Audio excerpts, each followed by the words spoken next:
magical arts of positive. We emphasize positive motivation and manipulation.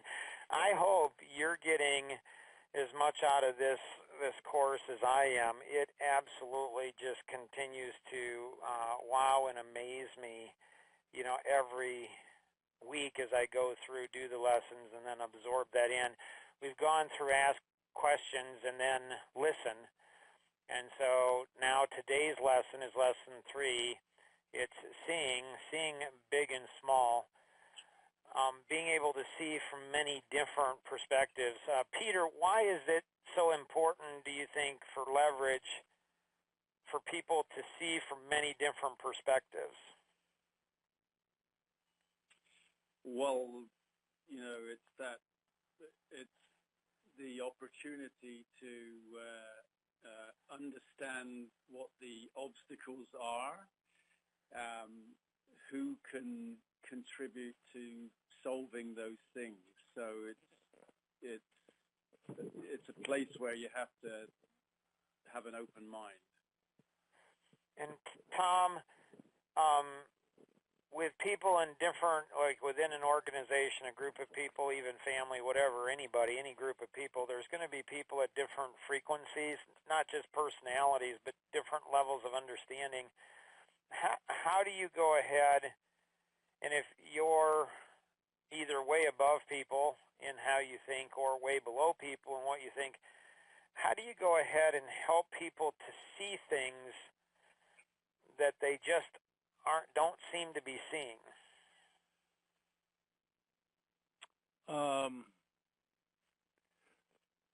I guess if you know their personality, and you have to kind of bring it down to the level that they can start to understand things, and then hopefully try to help them grow in that process. So I've been frustrated, in the last couple of years about where I'll share something and people will say, I get that, I understand that, but they don't. You said the reason they don't is internalization. And so, as as today's lesson was put together, there was a lot of thought about, engineered clarity, the process of thinking differently that brings satisfaction where you desire clarity, and being able to go through as quick review. People are interested in two things, and that's our intentions and our capabilities. So if we have the capability to do great things, but people perceive our intentions to not be good, they're not going to follow. We're not going to gain leverage from them. They're not going to gain leverage from us. If we have great intentions, but we don't have the capabilities to help somebody, and we find that through asking questions, and that gives leverage and mutual benefit.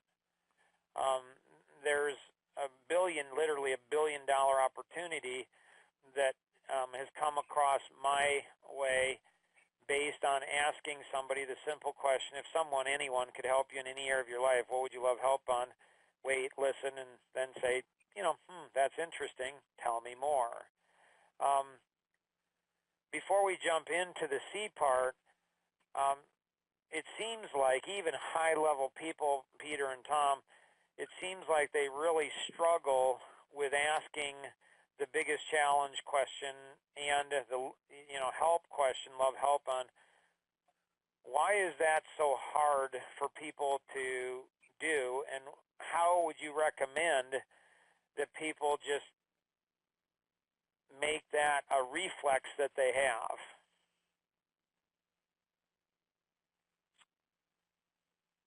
Well, I think I think I tend to agree that it is an abnormal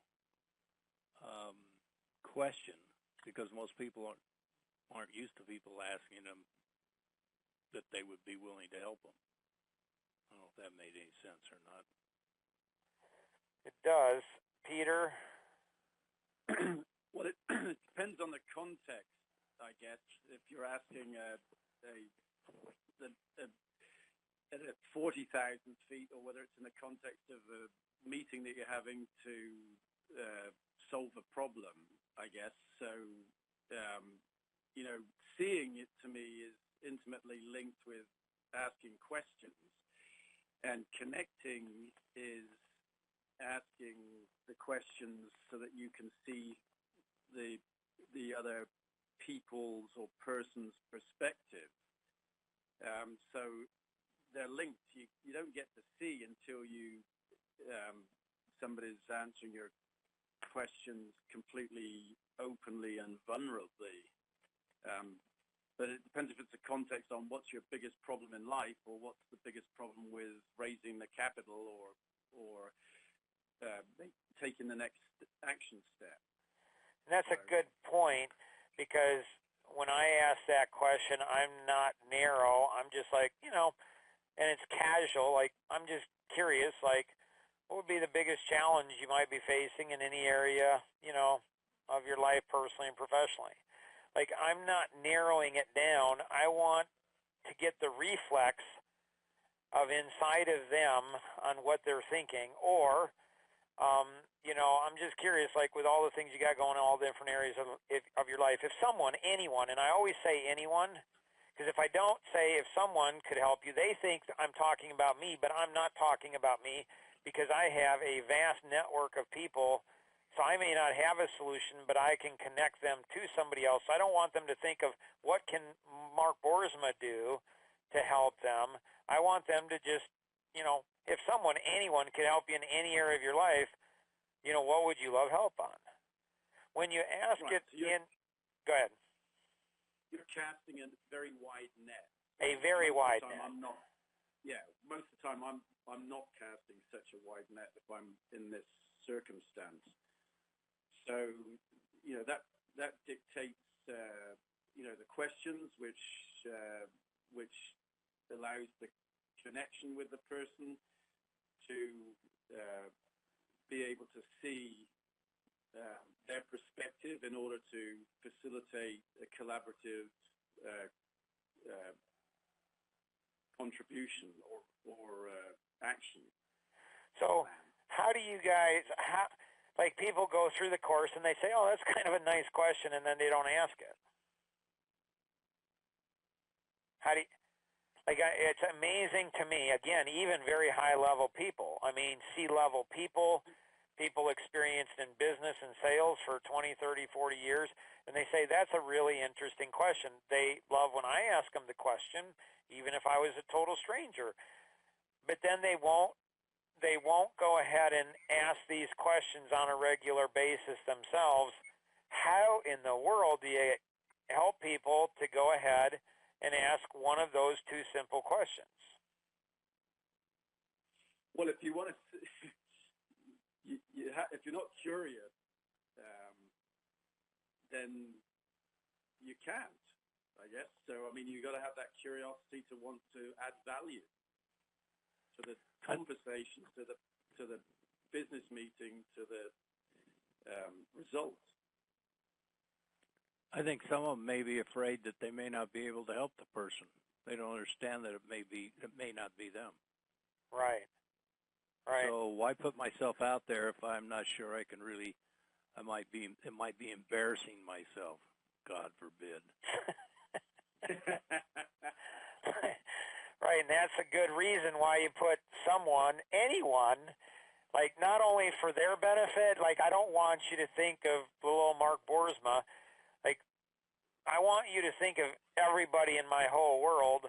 The people don't know everybody that we know, and so it's not only for them, but it's also for us to continue to remind us, I've got, a lot more leverage in the network around me than I do in myself, and so I don't want people thinking, what can Mark do to help?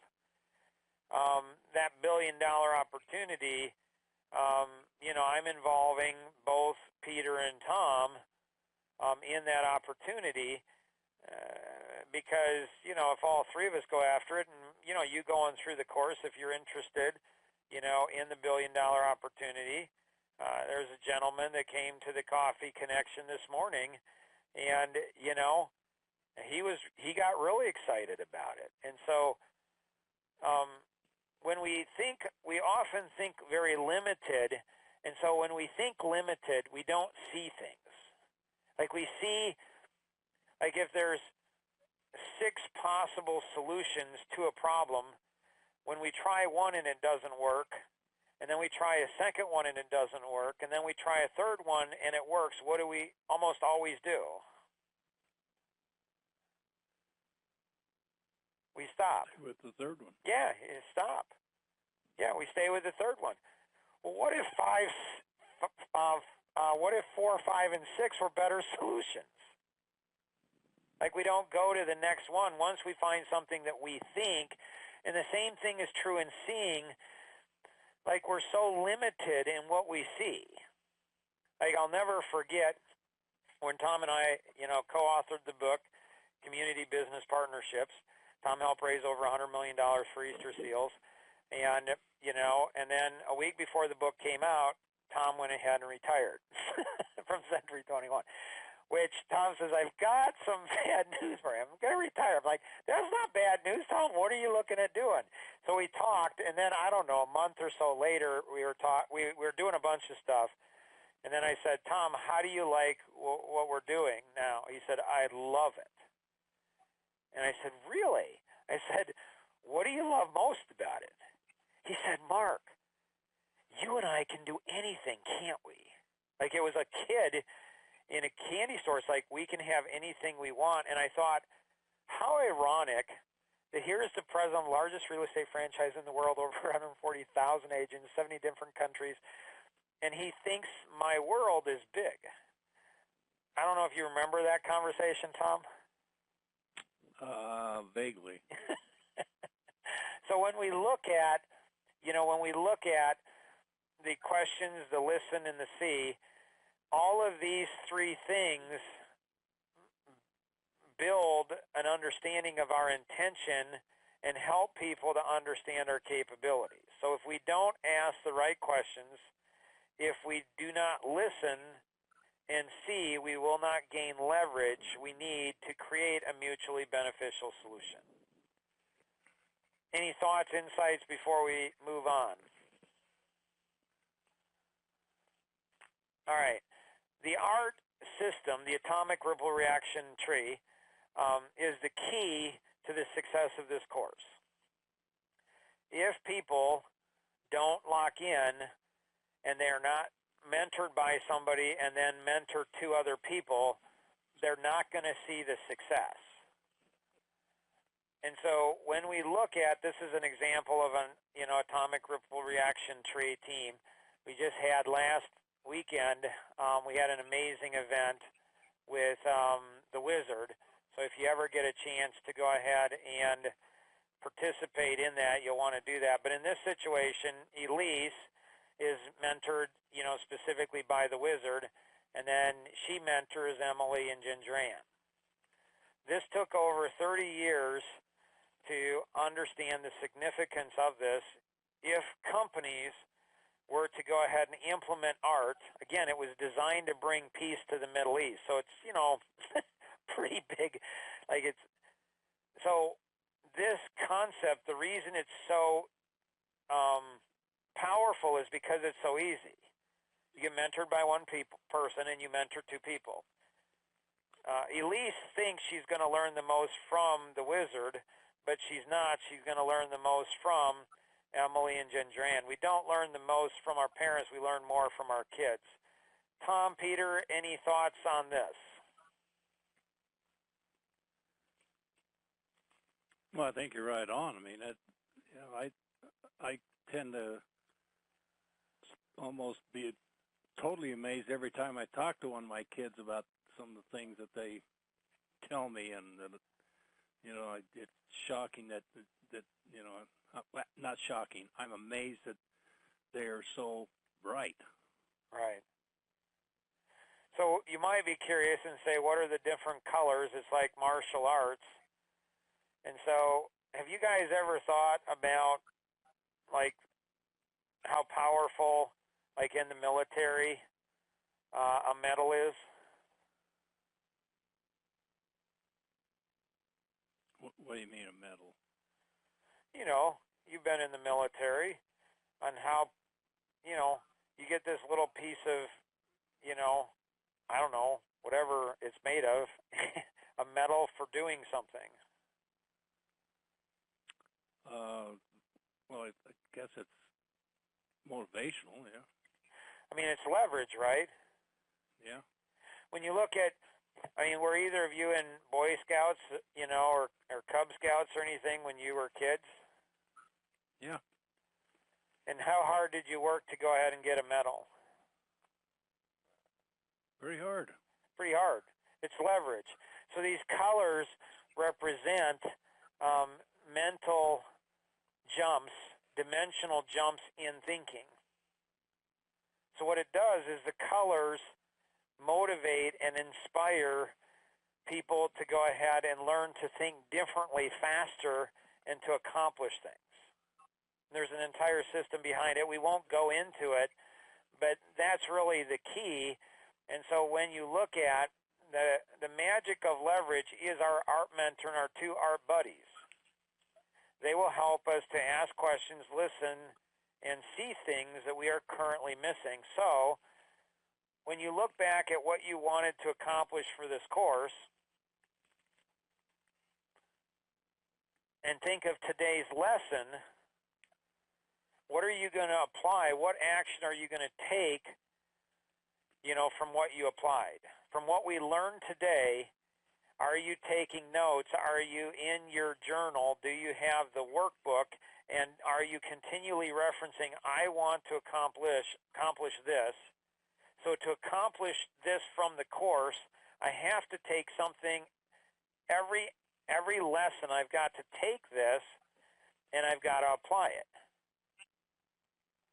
And so when we look at engineered clarity, it's like looking at different pieces and saying, what's the most important piece, and how do we go through and leverage that one piece? Because that one piece, if we nail it just in the right place, that's when it's going to see the success. So it's connection in learning to leverage people, learning to leverage business, enterprise, and learning to leverage life. So we learned again that, last week. So I'm going to give an assignment of to read the Seeing and Being white paper. So Tom and Peter, you think people going through the course will read this white paper? Hopefully. Statistical. I know I'm not a real good motivator, but you guys being presidents of worldwide companies, I know you guys are huge motivators, much more successful at it than me. My experience is people will not go ahead and read that white paper. How do we get them to read the white paper? Guess it's got to be a life or death. I don't know.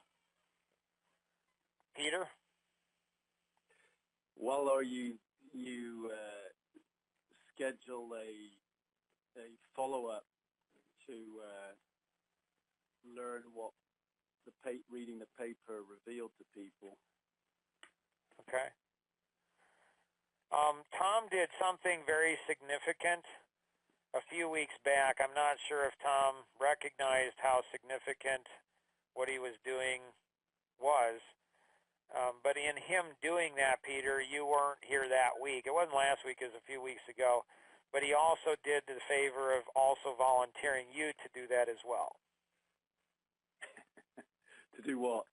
To be part of the, art tree.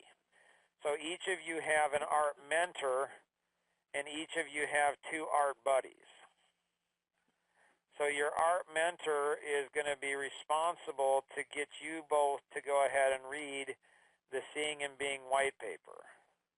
Do you think they will have a challenge in getting you both to do that, or not so much? Probably. Peter? Well, I'm looking for the white paper. Oh, they'll get it to you. You don't have to worry about that. I think it might be only 3 to 5 pages long. I believe it's one of the newer ones. So I think it's 3 to 5 pages, but then there's 15 or 20 pages of Q&A. But to read the white paper is like 3 to 5 pages. It's not a big deal. Right. So do either of you have suggestions on how your art mentor could go ahead and help you both to read? Like, what leverage could they go ahead and utilize with both of you guys to get you both to read that white paper? So for me, it's pretty easy. It's call me and talk to me, because email's too congested. Okay. Right? So if I get stuff via email, you're shooting in the dark. There's too much. Got it. All right, they'll do that. Tom, how about you? I guess just remind me that I committed to it. Okay. Did you commit to it, Tom? Well, it kind of sounded like Why did I even ask? I should have just taken it and said yes. There's a really cool white paper out there. It's called Dimensional Integrity. Are either of you familiar with dimensional integrity? No, I'm not. Peter? Well, not that term, but when you describe it, maybe. Okay. So, Tom, do you think you have integrity? I believe I do. Okay. I hope I do. Yeah. Peter, do you believe you have integrity?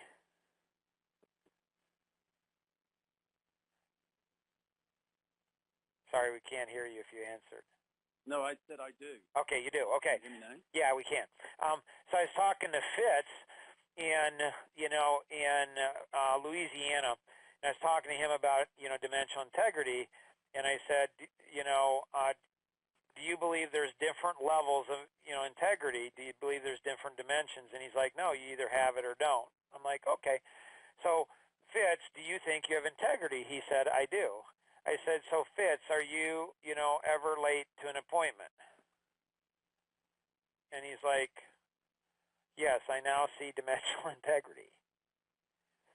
And so one of the things I think about high-level people is a lot of times, because they have so much power, people often don't call them out, on their lack of integrity. They say they're going to do things, and then when they don't do it, almost guaranteed as a reflex, people, if they're called out on it, they'll go ahead and explain why they don't do it. Last week, we learned about the 10 reasons, or the last lesson, we learned about the 10 reasons why people talk.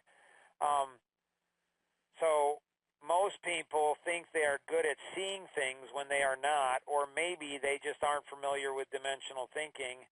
If we do not learn to be intentional in what we see, we will never be as good at leverage as what we could be.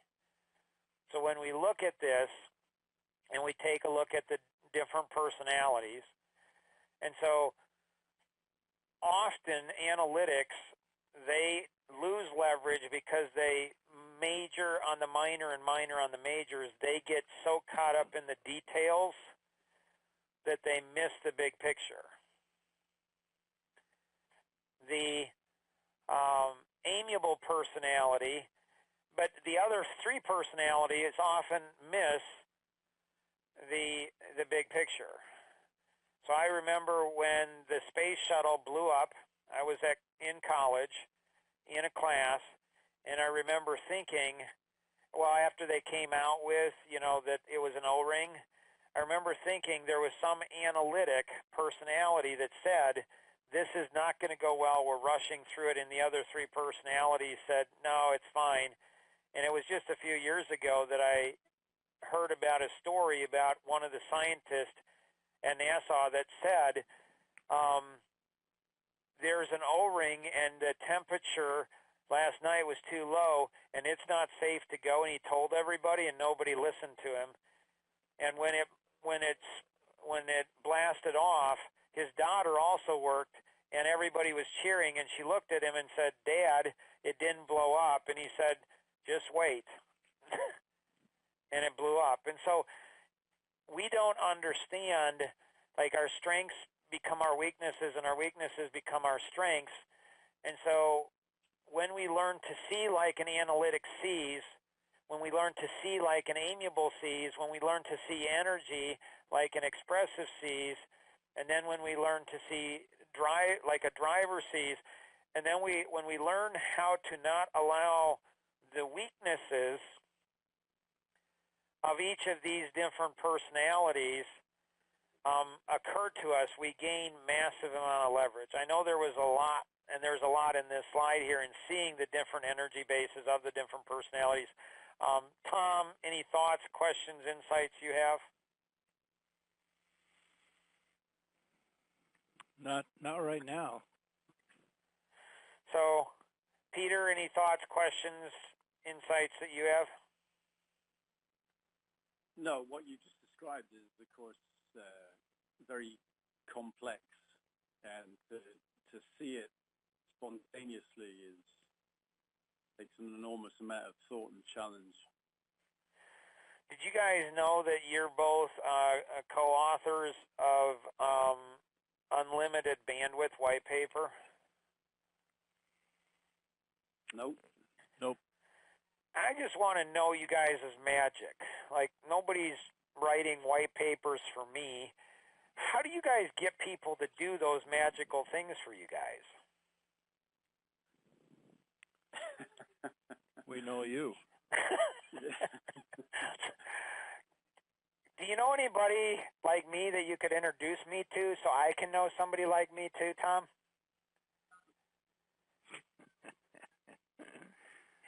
There's nobody like you.